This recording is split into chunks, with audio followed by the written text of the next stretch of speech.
السلام علیکم۔ کراچی میں ہوا کا معیار انتہائی بدتر، موسم سرما کا آغاز جلد ہو سکتا ہے۔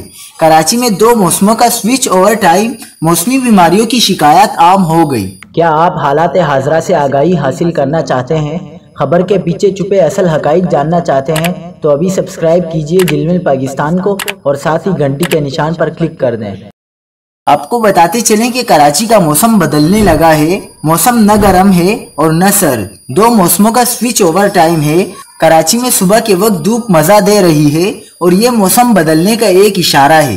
بدھ سے کراچی میں موسم نسبتاً بہتر ہونے کی توقع ہے۔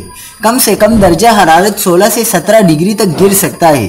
شہر قائد میں سردیوں کا باقاعدہ آغاز نومبر کے آخری 5 دنوں میں ہو سکتا ہے۔ کراچی میں آج ہوا کا معیار انتہائی بدترین ہے۔ ایئر کوالٹی انڈیکس 200 سے اوپر تجاوز کر رہی ہے، جو انسانی صحت کے لیے انتہائی مضر ہے۔ اگلے 2 روز تک خشک ہواؤں کے سبب ہوا کا معیار ایسا ہی خراب رہے گا۔ موسم کی تبدیلی اور ہوا کا معیار خراب ہونے کے ساتھ ہی موسمی بیماریوں، نزلہ، زکام اور ہلکے بخار کی شکایات عام ہو گئی، لہٰذا شہریوں سے احتیاط کی درخواست ہے۔